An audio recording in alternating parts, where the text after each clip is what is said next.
As someone who works full time with the commute and has a family to take care of, you don't have time or energy to devote hours in the kitchen trying to whip up dinner for the family. That's exactly why I created my ultimate kitchen guide for quick and easy meals. In this guide, you'll find a list of foods that you should have on hand in your kitchen on a regular basis, along with tips on how to put things together on your plate to create a balanced anti inflammatory meal. Imagine a world where you can come home and whip up a healthy meal in like 20 to 30 minutes and still have time to kick your feet up on the couch and catch up on your shows before bed. Yes, it's not a dream, it's your new reality. All you have to do is head to www.betterwithcarbo.com/guide and grab your free copy today. That's betterwithcarbo.com/guide. Get ready for healthier meals with less kitchen stress. Traffic guards regulate and control the flow of traffic and prevent gridlock, and nutrients assist in smooth operation of energy production, immune function, brain function, detox, etc., etc. When there's a deficiency in a nutrient, it's like having a blockage in the flow. This blockage not only prevents the nutrient's direct function, so for example, lack of B vitamins hindering energy production, but it also creates a buildup elsewhere, like, for example, a buildup of BCAAs that can cause inflammation. I'm Krissy, registered dietitian and host of the Inflamed in the Brain podcast. Here we cut through the confusion and complexity of inflammatory health to deliver straightforward, bite-sized strategies and information you can easily apply to your life.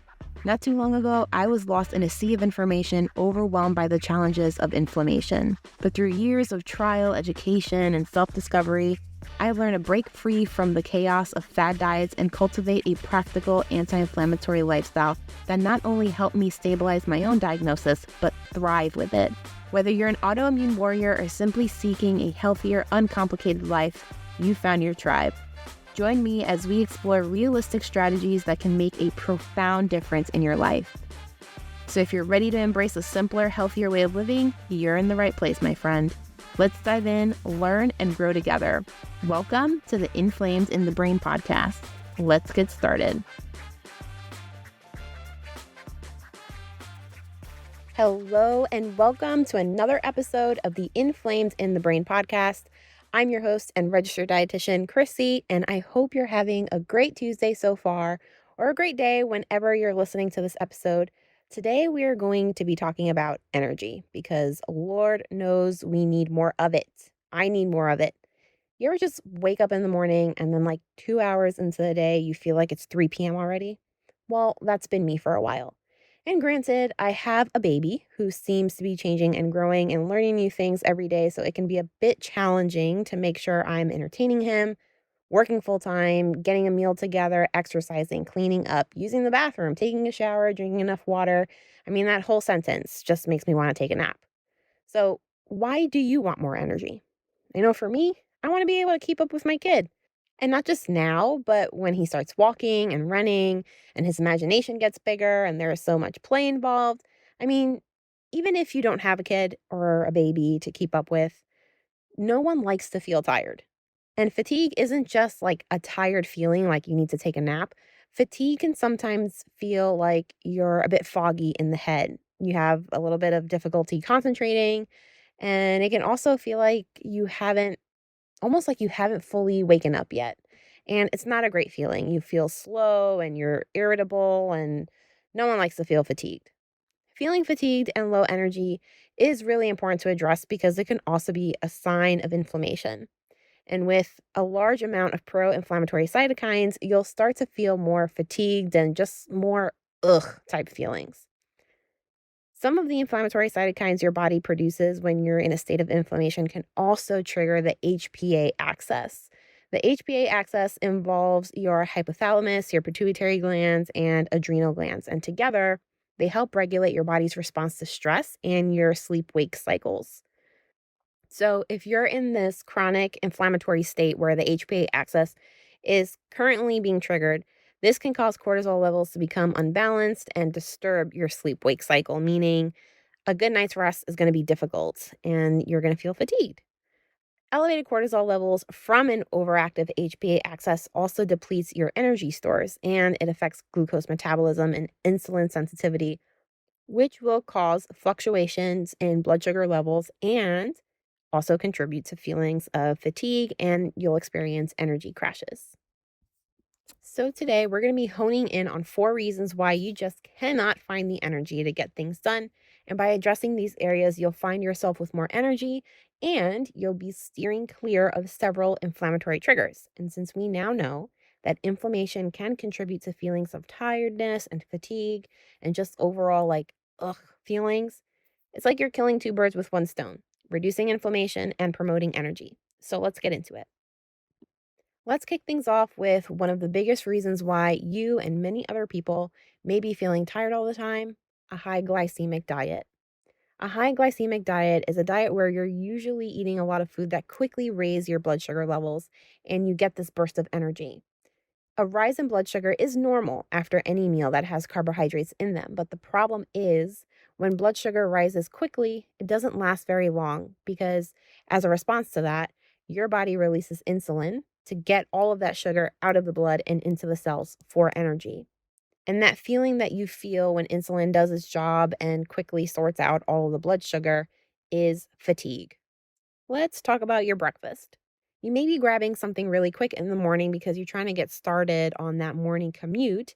So maybe you're grabbing something like a granola bar or a croissant or a bagel to go with your coffee. You have that energy and you feel good for a little while, but then you notice that you're fighting to stay awake around 10 o'clock. And not only that, but you're also hungry. And you just had breakfast like 2 hours ago, so in your head, you're like, "What the hell's going on?" But that is the insulin responding to the high carb breakfast that you just had. Over time, frequent blood sugar spikes can lead to insulin resistance, where your body isn't responding too well to insulin anymore, and it makes it harder for glucose to enter the cells and provide you with the energy that you need. So, what can you do here?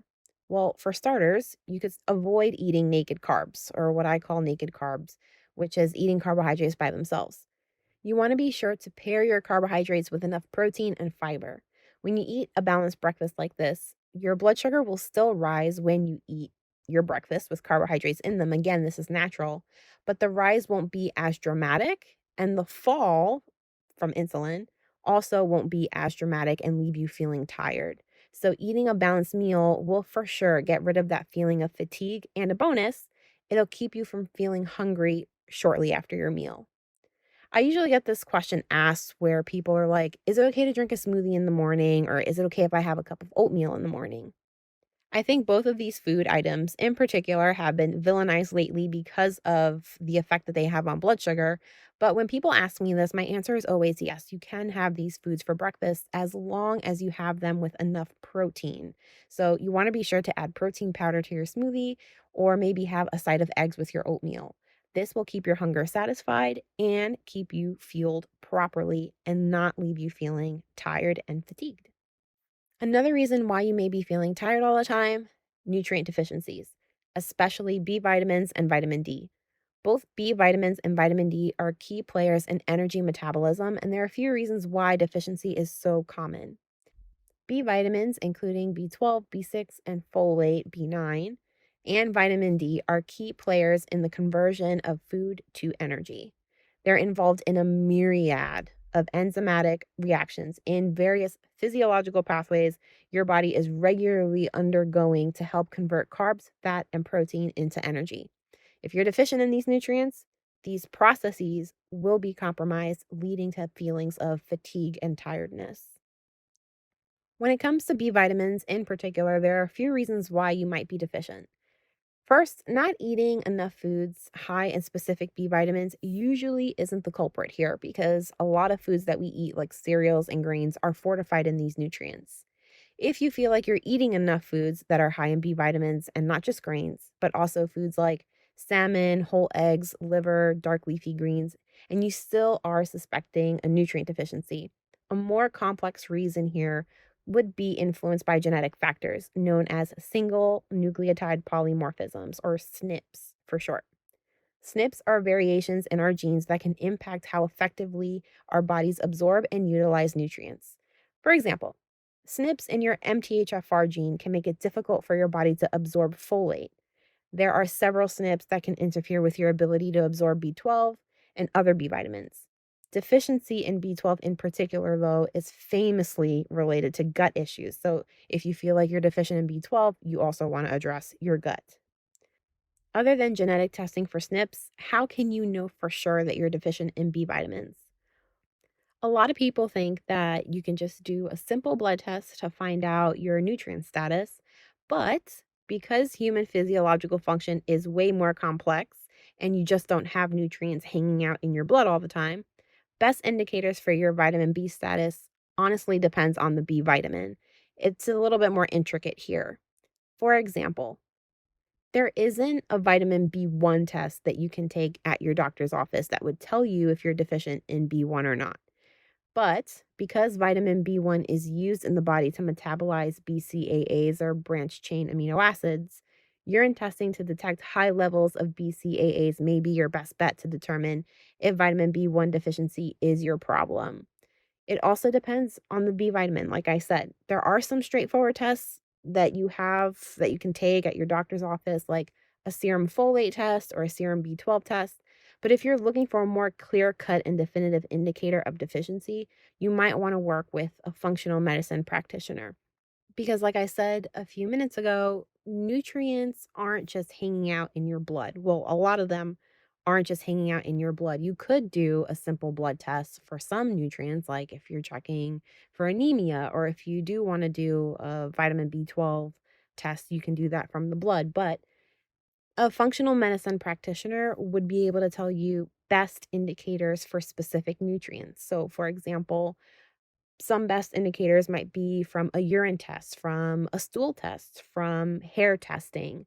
Some nutrient best indicators can also be found through more indirect tests. So, an organic acid test where you might be high or low in certain organic acids could indicate that you need more of a specific vitamin and minerals or minerals. So, it really just depends on the nutrient that you're looking to get a more clear cut answer on.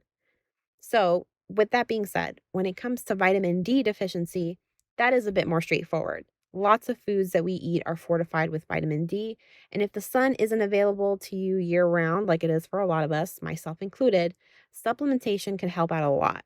And a simple 25 hydroxy vitamin D blood test at your doctor's office can help you a lot here to give you a definitive answer to see if you're deficient or not. Foods rich in B vitamins, like I mentioned before, foods like greens, salmon, whole eggs, avocado, dark leafy greens, these foods can help reverse and prevent deficiency. When it comes to vitamin D, sources like fatty fish, fortified dairy, and mushrooms are beneficial, but also don't forget it's important to get enough sunlight exposure. If you're really looking to start supplementation, which is probably a good idea, especially if you have a SNP, you also want to choose a supplement that has the nutrient in its most bioavailable form.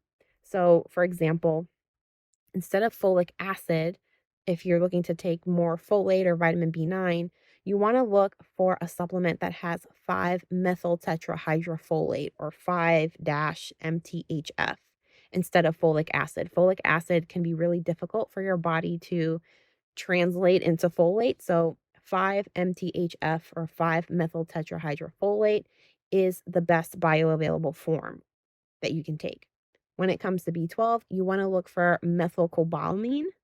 And for vitamin D, you want to prioritize vitamin D3 for enhanced bioavailability. I have another podcast episode all about the important considerations that you should make when you're looking to start supplementing.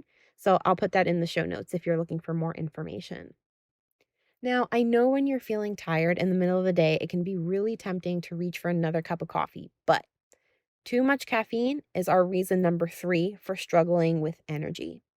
Caffeine is a central nervous system stimulant, so it can give you an energy boost by blocking adenosine, which is a neurotransmitter that promotes sleep and relaxation. So, when you have caffeine, like a cup of coffee in the morning, it can really help you feel more awake and alert. But because adenosine also helps regulate your sleep wake cycles, research is showing us that too much caffeine has been linked to disrupted sleep, which can cause feelings of fatigue during the day. But it's not just about too much caffeine interrupting your sleep. Caffeine stimulates the release of adrenaline, aka epinephrine, which is a hormone associated with the fight or flight response. When you have caffeine in you, that surge of adrenaline can provide a temporary boost of energy and alertness, but it's often followed by a crash as the effects wear off.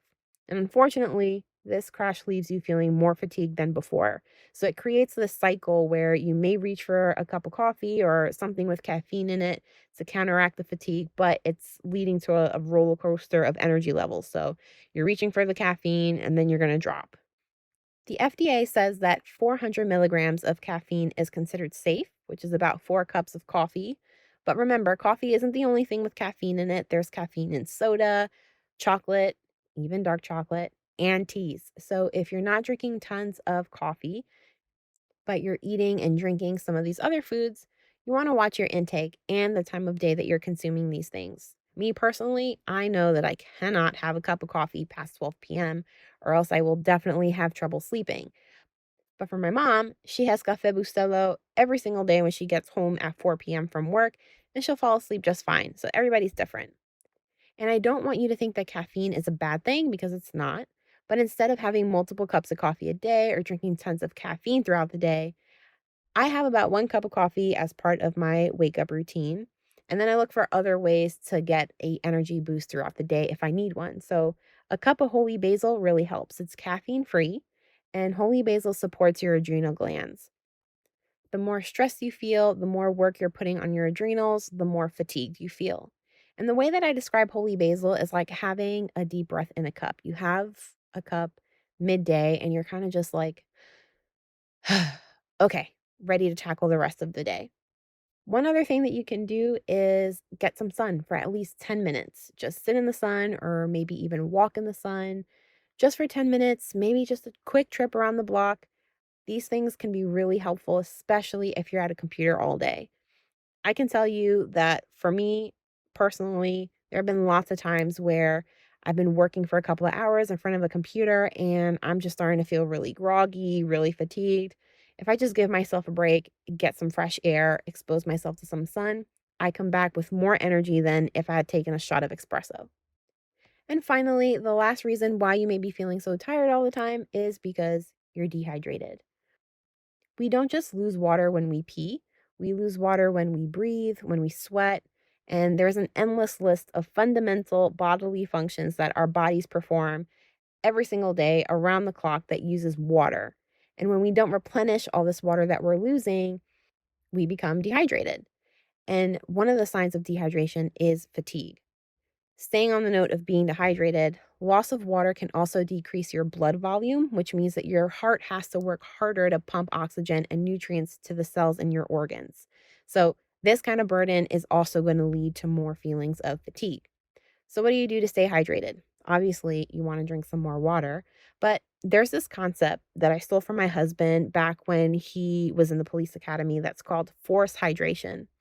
And so in the police academy, they'd work him really hard and then they'd force him to sit down to drink like a liter of water in one sitting. And I'm not saying to chug a liter of water in 5 minutes, but I'm also saying to drink when you're not thirsty and to drink enough when you're not thirsty. So for me in the morning, what I do is I make my lemon water in a thermos that holds about a liter of water, and I'll chug that until I can't anymore. So I'll do this before I have my coffee. And if I'm being a little honest, I think hydration is something that I need to get a little better at myself because other than this one instance of forced hydrating in the morning, I feel like I get really busy between work and the baby and literally, like, sometimes I really do just forget to drink water until Arthur goes down for the night. So, some people recommend setting alarms for different types of day to remind you to drink water, but I'm more of a visual reminder person myself. So, if my water bottle is around me, then I'll see it and I'll grab it and I'll drink from it.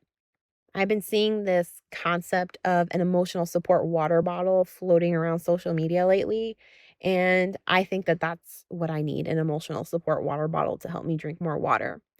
One other thing that you can try if you're really struggling to drink more water is to eat more hydrating foods. So, not just foods like soup and teas, those would work too, but I'm also talking about foods that are made mostly of water, like cucumbers, watermelon, oranges, zucchinis.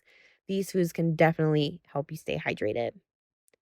As I mentioned earlier, fatigue can be a sign of inflammation, and by addressing your diet and correcting nutrient deficiencies, you're not only directly impacting your energy levels, but you're also steering clear of fatigue by preventing inflammation. With balanced meals, not only do they stabilize your blood sugar, which will directly influence your energy levels, but they also act to prevent inflammation by steering clear of erratic sugar spikes. So it's like a double whammy of a win. The nutrients we talked about also play a direct role in how your body produces energy.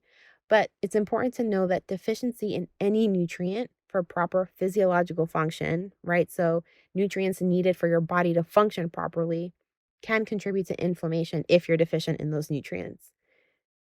Think of these nutrients as traffic guards during rush hour. So, traffic guards regulate and control the flow of traffic and prevent gridlock, and nutrients assist in smooth operation of energy production, immune function, brain function, detox, etc., etc. When there's a deficiency in a nutrient, it's like having a blockage in the flow. This blockage not only prevents the nutrient's direct function, so for example, lack of B vitamins hindering energy production, but it also creates a buildup elsewhere, like, for example, a buildup of BCAAs that can cause inflammation. So imagine a street closed off with no one directing traffic. What do? You're going to take an alternate side street or a highway due to that blockage, which causes stress and chaos in those side streets and highways. Your body responds similarly. If there's a blockage caused by nutrient deficiencies, stress and buildup occur elsewhere in the body. It's like this domino effect where a deficiency disrupts a harmony impacting various functions beyond just that direct one affected. One thing that all of these topics that we talked about today also have in common is that they inflict stress on the body. Poor diet, nutrient deficiencies, taking in too much caffeine, not drinking enough water, each of these things puts a burden on our system. Some of us even find ourselves struggling with all four of these. However, the silver lining here is that these stressors can be relatively easy to address, and by addressing them with some minor adjustments, smoother and more stable energy levels are closer than you think. Thank you so much for chatting with me this week. I really hope that you found our conversation helpful. If you did, please leave a review and share this episode with a friend who might also find it helpful. Don't forget to follow me on Instagram. I'm at Better with Carbo. Let me know what your energy levels are like. I want to hear from you. I want to hear what your energy has been like. What do you think you're going to implement this week to create more energy for yourself? Don't forget to subscribe so that you don't miss out on any of our anti-inflammatory goodness conversations. And I'll catch you next time, same place.